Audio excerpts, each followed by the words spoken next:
All right, thank you, Em. My name is Mac Smith. I'm here from Stockton Springs, about an hour up the road, and I'm here to tell you about book number 4, Siege at the State House, published by Down East Books, the same good people who bring us Down East magazine. And I'm going to hop right into it. It's Election Day in Maine, September 8th, 1879. It's 142 years ago. In a week from today, it'll be 143 years ago. And the people of Maine go to the polls with a score to settle. And that score comes from the previous year's election. Now, at this point in history, the state of Maine elected the governor every year. And what happened was, you needed to receive over 50% of the vote to be elected governor. If you didn't receive that, the names of the candidates went to the Maine State House. They voted. The 2 top vote earners' names went to the Maine Senate. They voted and elected the governor that way. Now, for the past 20-something years, this hadn't been a problem for the Republicans. They had held the governor's office for 22, 23 years by now. But what happens in this previous year's elections, there's a new party on the ticket, the Greenback Party, and they split the vote. Now the Greenbackers they've been born out of the economic frustration from the Civil War, which has ended about 15 years previous to this. And they're very frustrated with the tough economic times. They want radical economic change. They have a very rebellious spirit, and they are tired of compromise. They want action.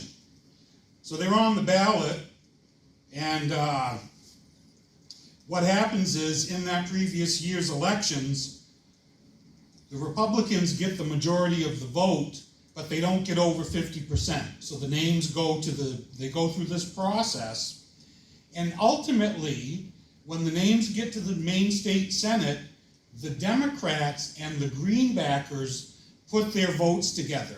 They fuse their votes, and they're loosely called the Fusion Party. By doing so, they're able to elect the 3rd place candidate to the office of governor. Now, so there's scores to settle at this next year's election, 1879. The Republicans, they want that governor's seat back, and they want to avenge the fact that the 3rd place candidate beat their 1st place candidate. The Fusion Party, Greenbackers and Democrats, they have found great power in this fusion. They want to keep that governor's seat, and a lot of deals have been made, a lot of compromises for a party that does not like to compromise. And it would appear the deal was they all support the Democrat that previous year, and this year they're going to support the Greenback candidate. But if things don't go right, all this cooperation between the Democrats and the Greenbackers falls apart. So they have a lot at stake in this 1879 election. So on election day, it's a Monday, and the day starts in a pouring rain. It finally tapers off a little, but it rains all day long. Travel in those days was by foot or by on horseback, and the roads were all dirt and muddy. The travel was very difficult to get to the local polls. Despite this, because the Mainers had a lot of scores to settle, a lot at stake in this election, there was a record turnout that year, despite this rain and difficult travel. And what happened is, the Republicans got the majority of the vote again, but they didn't have 50%. But they weren't worried this time, because they had picked up enough seats in the Maine House and Senate that even if there's this fusion of power, they have enough votes to elect the Republican. They're feeling good. But these results are not yet official. They have to go through what is considered a mere formality. Now, at this point in history, we elect our governor, but then the governor appoints 7 counselors. And amongst these counselors are represented all 16 counties of Maine. They're called collectively the governor and council. The governor and council's role, it's a mere formality. All the election results will be compiled in Augusta. They will appoint a 3-person committee to count the votes, or not count the votes, but review the election return sheets. The town clerks have already counted the votes. They just tabulate. They come up with a tabulation sheet and determine the winners that way. A mere formality.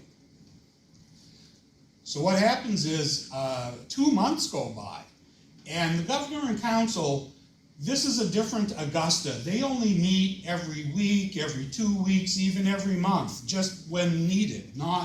Augusta wasn't like it is today.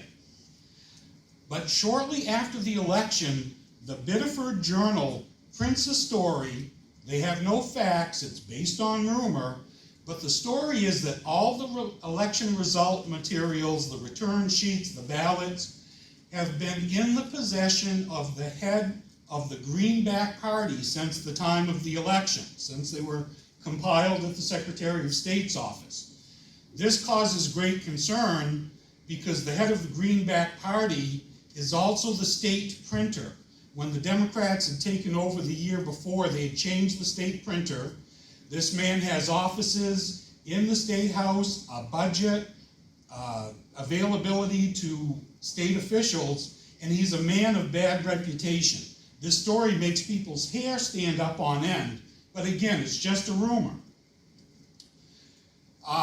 It brings us to November 17th, 2 months after the election. The governor and council are getting ready to meet again, and right before they do, there's a long story in the Portland Daily Press, which outlines this ludicrous-sounding count-out plan, where the governor and council are going to count out the Republican victory somehow. And it's ludicrous, and people are looking to November 17th just to dispel these rumors. So what happens is November 17th, normally this is a mere formality, normally nobody's in Augusta to watch this, but by now people are showing up because they've heard all these rumors. The governor and council meet on November 17th. The governor comes in on the 4 p.m. train to Augusta. He's behind closed doors for hours with his council. And when they come out in the wee hours of the morning, they announce that actually back on October 30th, when they had last met, they had instructed the election material to be opened. They had appointed the returns committee to tabulate. They just hadn't done so in an open meeting, so nobody knew about it, which is wrong. But here's the problem. And shortly after that announcement's made, the returns committee presents the official tabulation sheets to the governor and council. Now, the Republicans in attendance say we'd like to see those results, just to dispel these rumors, and the governor and council refuse to show these results, which is highly unusual. Now, the big problem here is, under Maine law at the time, a candidate, if they had a dispute if there was a conflict between the governor and council's official results and the results back in their town, they had a 20-day window to file a complaint with the governor and council to review these results. Because the governor and council had opened the results on October 30th, this is now November 17th, 18 days of this 20-day wait period has gone by. So the Republicans immediately appeal to the Maine Supreme Court to compel the governor and council to show these results. And as soon as they file that suit, the governor and council get a hold of them and say, you know what, if you come to our next meeting, we will show you the results. So, and this is 2 nights later, they go to that night's meeting, the governor and council refuse to show them again, and now we're at the end of this 20-day legal review period. So there's nothing these candidates can do. They immediately filed to the Maine Supreme Court one more time, who ultimately rules that they have no jurisdiction over the governor's office. That's just how the government works. The three branches of legislature, checks and balances, no jurisdiction, and it didn't come as a huge surprise. But now we're in a bit of a quandary. No one's seen the results, and nobody can legally compel them to show the results.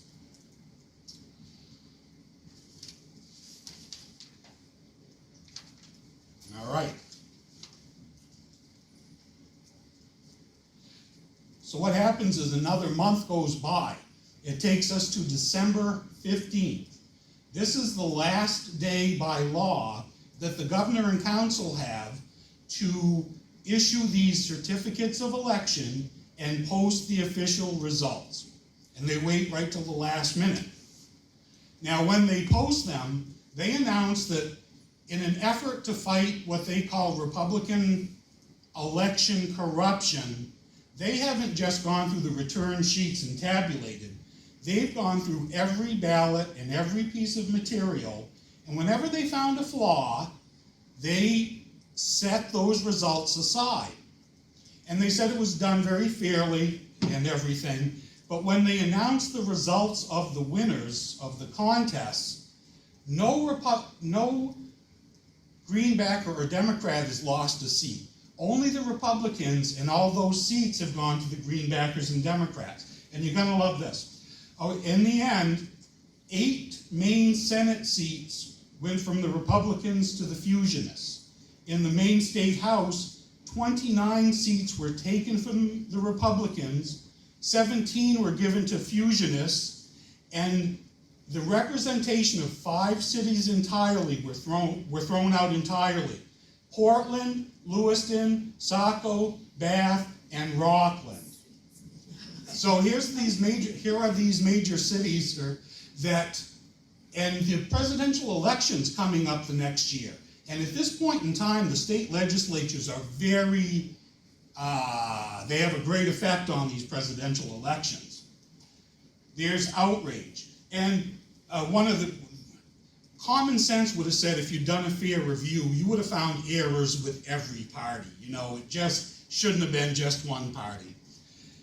The other problem was the Maine Constitution had been amended 3 years before this, and it specifically laid out the technicalities that are okay, that can still be accepted for a vote. For example, at this time, you didn't check a box, you wrote the name in. And if you didn't put a middle initial in, that was okay by the Maine Constitution, as long as there weren't 2 candidates by the same name. A lot of just really small technicalities that were not material at all. So by making this announcement, the governor and council are basically saying they've interpreted the Constitution and they've acted upon it and they've changed the face of the legislature, which clearly the only one who can interpret the Constitution is the Maine Supreme Court. Says Francis Fogg of the governor and council, one of the counselors, the council don't care any more for the opinion of the Supreme Court than for the braying of 7 jackasses from Australia. By now, the people of Maine are very upset. Even the Democrats and the Greenbackers, they might win this victory, but they realize they've lost the process. They've lost their vote. And there are indignation meetings throughout the state, big cities, small towns. Only the loyalists of Fusionists and the most radical, the rank and file Fusionists, throw up their hands. They're disgusted. So the state of Maine's on edge. Something's wrong in Augusta. Something's fundamentally wrong. But the mood turns into militaristic on Christmas Day. The Maine State Arsenal is in the center of Bangor at this time, right by the railroad station. And on Christmas morning, again, the state is on edge. And suddenly, 2 large horse-drawn carts show up in front of the Maine Arsenal in a large mob of men who are not police, they're not militia, and they just look rough. And instantly, there's a mob surrounding them. The mayor and police chief of Bangor arrive, ask why they're there, who sent them. And they say it's the governor's office, but they can't quite say who in the governor's office or who they are. and they're sent, they get safe passage back to the train after they put the guns back. But what this is the introduction of Captain Black's Army.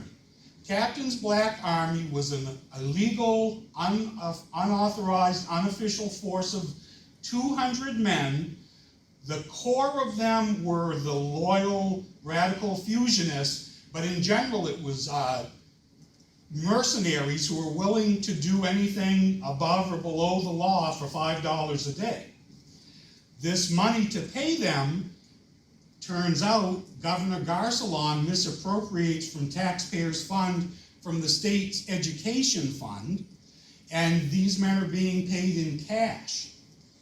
And the reason they're needed is earlier that week, someone from the governor's office reached out to our newer militia groups, our National Guard at the time.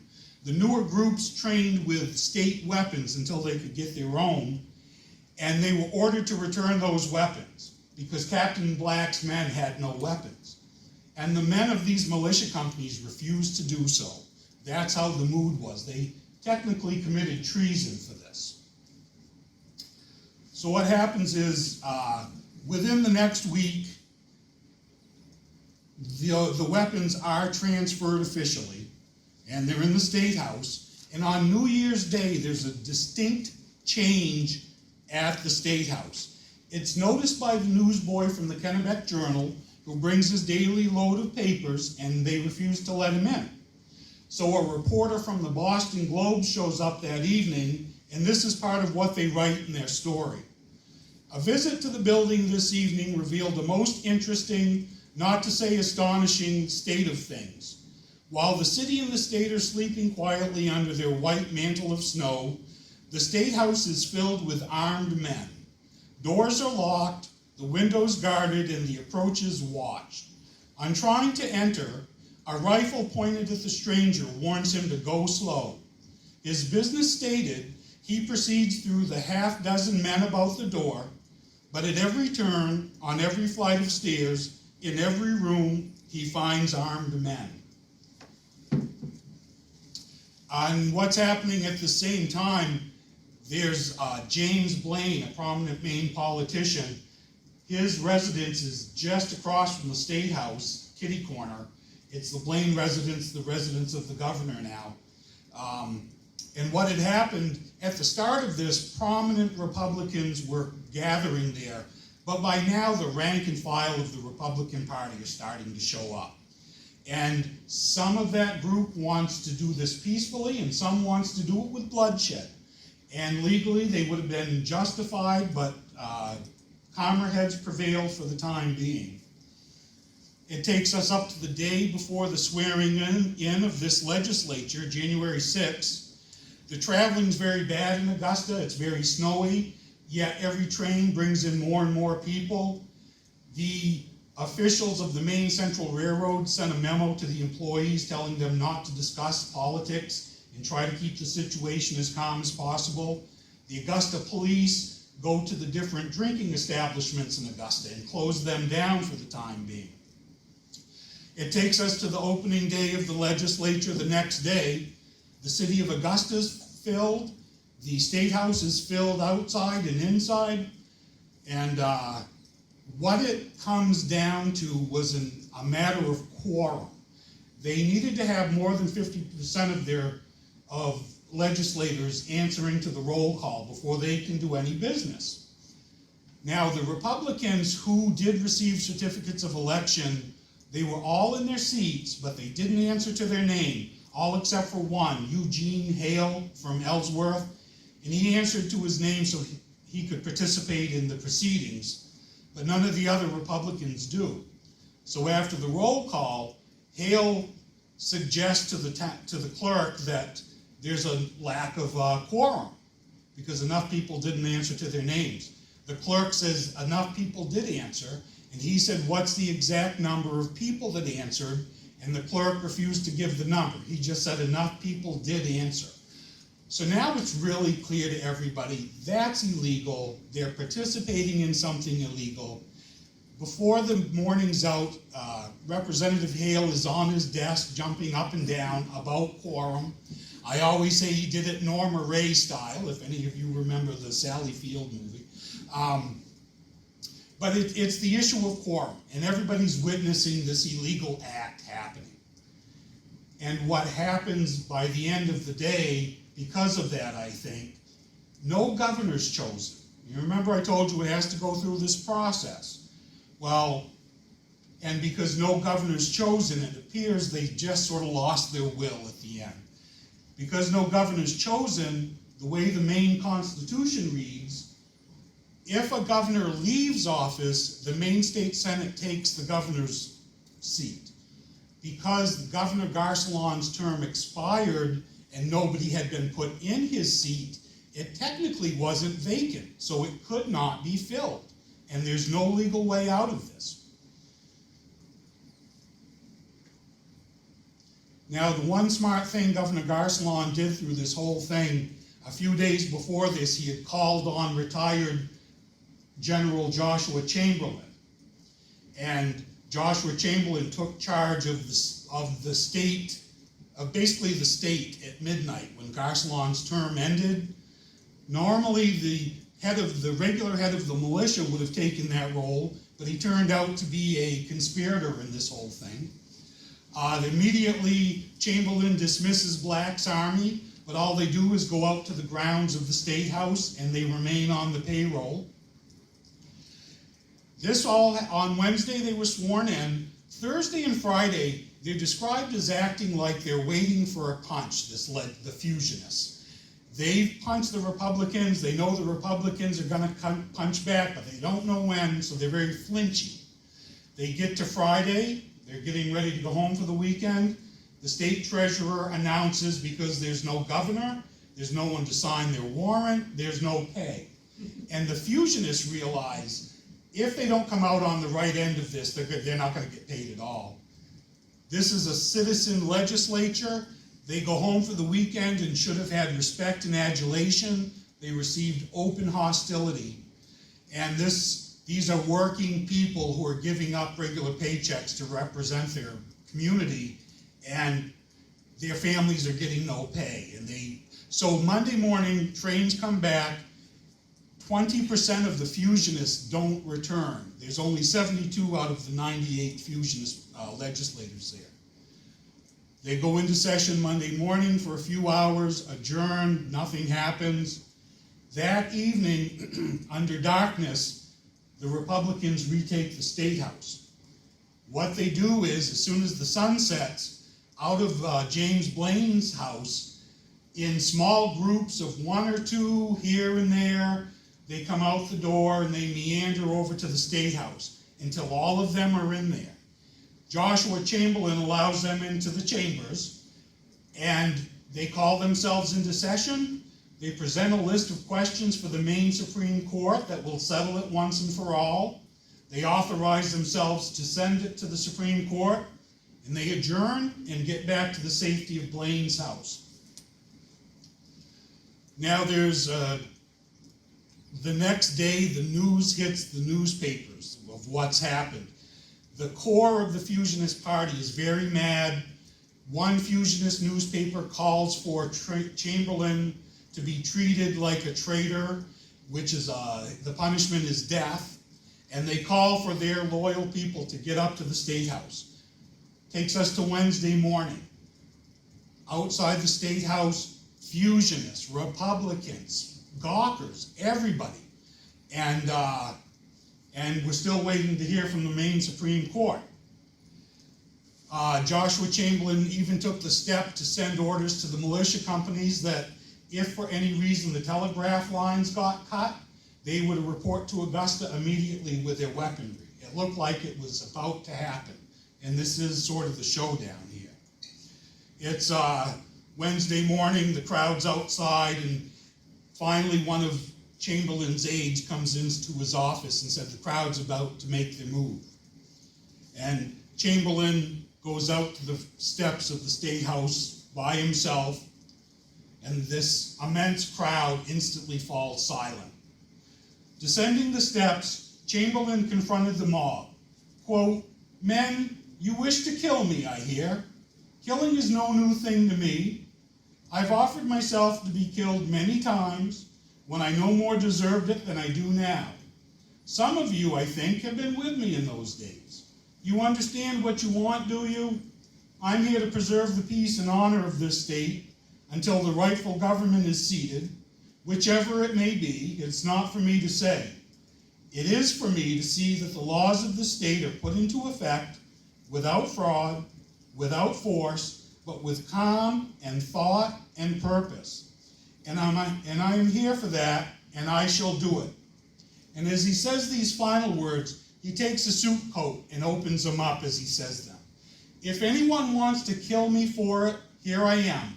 Let him kill." Now immediately the crowd is again silent, and everybody's waiting for what's going to happen next. And frankly, I think they were just waiting for that gunshot. Now, up until this time, every day, there had been a group of Civil War veterans who had traveled to the State House from Togus to watch what was going on. Chamberlain was their general, he was their hero. They were there every day. And the newspapers would take note of them here and there, but they would also kind of ridicule them. They called them the blue coats armed with canes. So what happens is, Chamberlain's standing there with his heart exposed, prepared for a violent end if that solves it. There's silence. And then, instead of a gunshot, the crowd heard the lone voice of one of the old Civil War veterans call out, "By God, General, the first man that dares to lay a hand on you, I'll kill him on the spot." Now that's why we wanted to get rid of Chamberlain, for what he stood for. This is effectively the end of the siege at the State House, although there are plenty of other shenanigans that happen. But shortly, the Maine Supreme Court decision is issued, which makes it clear the original result should have been respected, the one with the Republican majority. Chamberlain recognizes that, turns everything over to Daniel Davis, who was the Republican candidate. So, and I'm going to bring it in for a landing here, but so what happens is,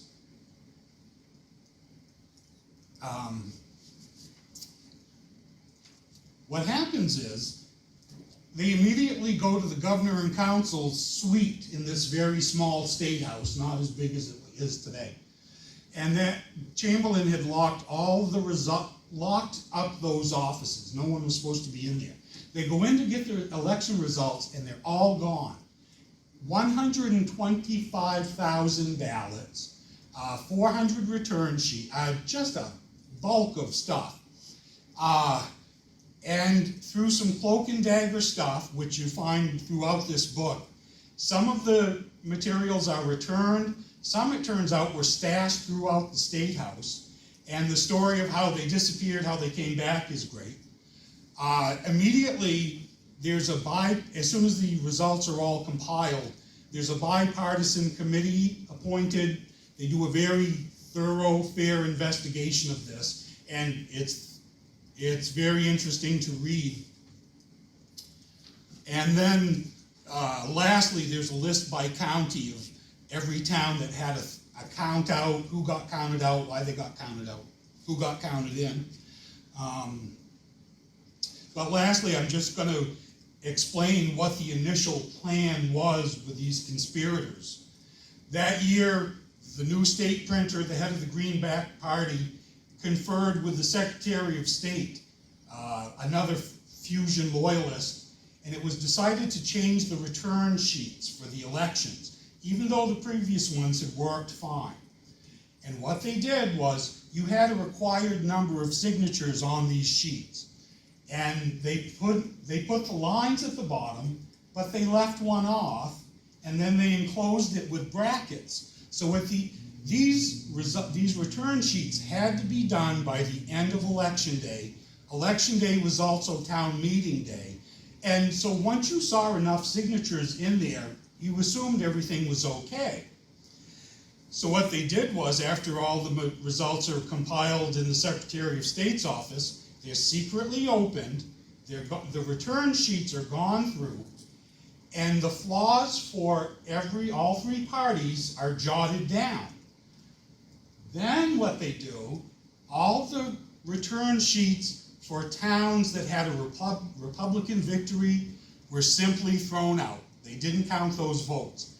The towns that had a Democrat or a Greenback victory, these commissioners were sent to the different towns with a list of the defects for that town and blank return sheets.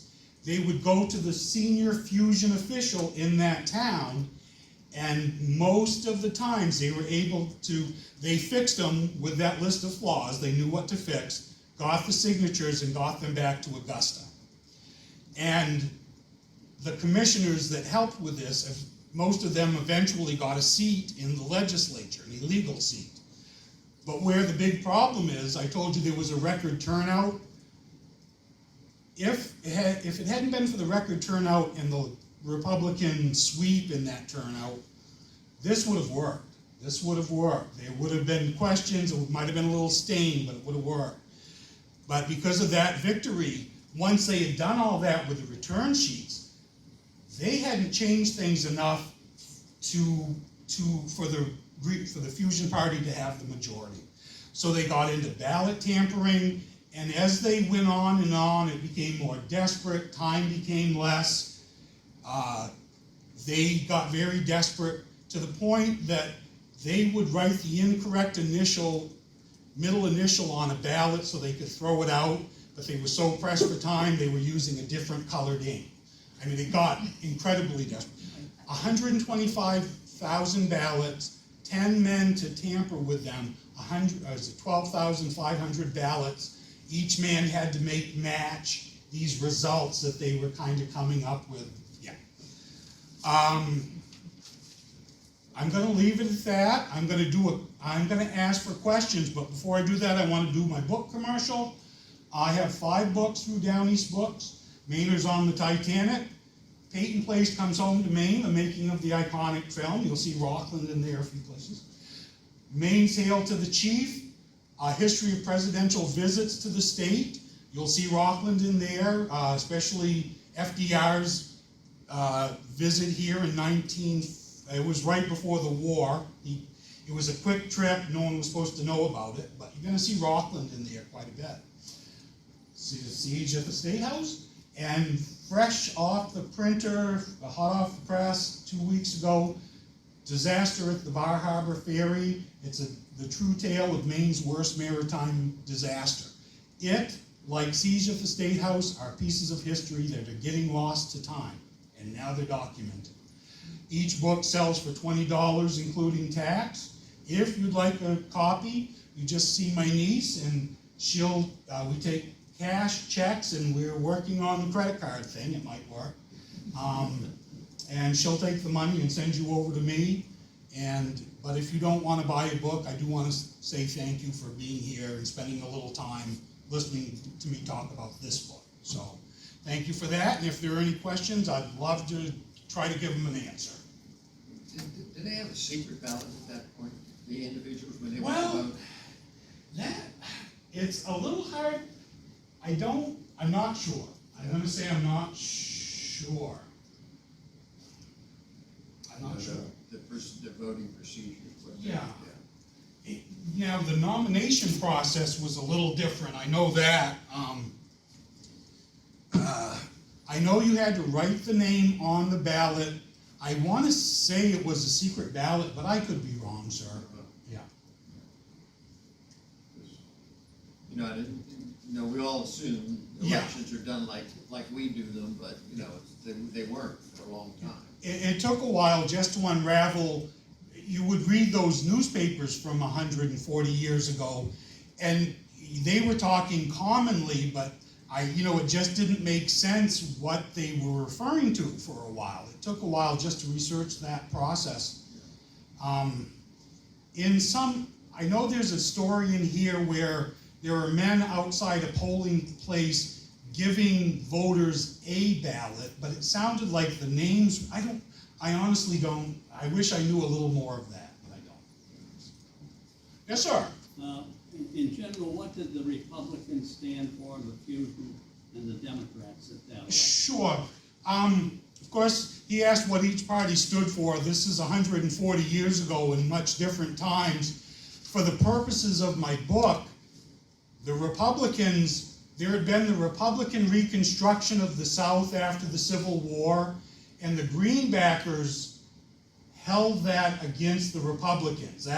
You saw a lot of Republicans join the Greenbackers because they were mad at that. Democrats, really I've limited what they stood for to the purposes of this book. I assume they sort of stood for what they stand for today. Any mention of the parties isn't reflective on today's parties, I have to say that. Every party's had a little scandal here and there, although this was kind of major. But it's not, it's a reflection of the parties from back then, so. How, as a result of the siege and the lessons that were learned, how did the process change moving forward, or did it? It did change, and I've mentioned a few things in the book. There were changes to the election process, but off the top of my head, of course, eventually we go from that every year governor's election, but I don't think that was an immediate thing, although it may have gone to 2 years somewhat quickly after that.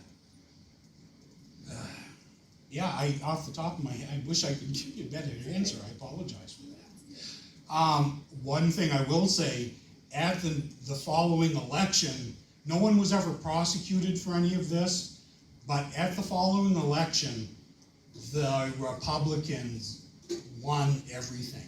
The city of Lewiston, it was traditionally Democrat. I don't know if they'd ever gone for, voted Republican for a governor, but in the next year's race, they're solid Republican. I mean, places you saw that never supported the Republican Party did so strongly. It sent a strong message about what had happened. Their vote had been stolen, and I don't care if you win or lose on that one, no one wins on that one. So. And did Maine have a long history of being a strong Republican state? I know it did for at least 20-something years before this. And I want to say, back then, I think the Republican Party had been around much longer than the Democrat Party. I think it's safe to say generally Republican, at least in this part of history. I think it has changed recently, or more in our time, but yeah, I think that's safe to say. Supposedly, the Republican Party was founded in Maine. And I wouldn't doubt that at all. In a little town in western Maine called Strong.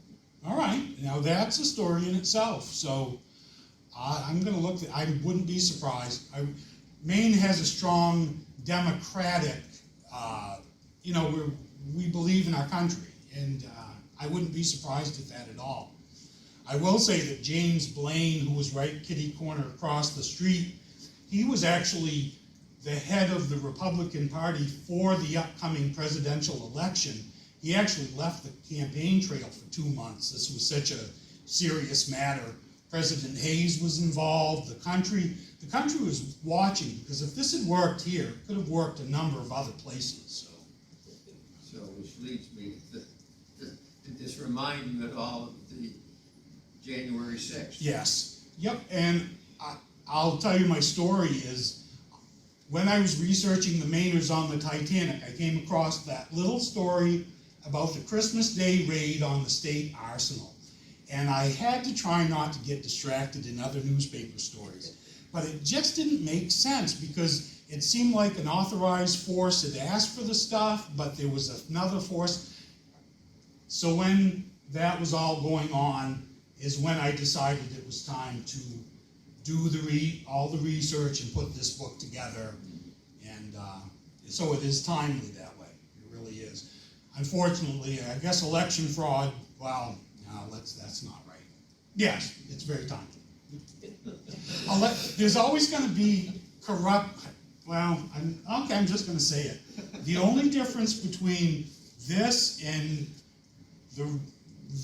all the claims of election fraud for this last election is, this is true. I'm gonna stand by that. I think it's time people do. Yeah. And I will tell you, I've just scratched the surface on some of these stories. I mean, this is a good book, and I've just, because of time, I've just had to scratch the surface. Cloak and Dagger, they tried to distract Chamberlain, so you find out how the election results got stolen. They distracted Chamberlain, and when he comes back, he finds the members of the council in their old suite, and he locks it up. But by then, some things have been stolen, some things have been stashed. Very Cloak and Dagger. It was fun and kind of therapeutic to put this book together, because January 6th was very upsetting. So Chamberlain was really kind of the hero of the story. He had the integrity to follow. Yes, yeah. There were 3 major attempts to physically throw him out of that state house, but he believed in the patience of the Maine people. He actually, you'll find in here, he was a Republican, but he was embarrassed by the Republicans who wanted to use force. He felt that they didn't have faith in him, and he knew if he just stayed calm and did the right thing, it would work out, and it did. I'm surprised there wasn't any bloodshed. There should have been. There were many instances where there could have been, I should say. But yeah, it's what he stood up for, and to me, this story makes him even more of a hero. Leadership. Yes, exactly leadership. And he was very neutral in this. He let the Republicans in to take over the state house, but he had made it clear through all of this that he would let anybody in, either group. He didn't say you're right and you're wrong. It's your equal until the law tells me what is right and wrong. We could use a little more of that. All right, well, folks, we'll move over here, and I just want to, again, thank you for your time. Thank you. Thank you. You're certainly welcome. Thank you.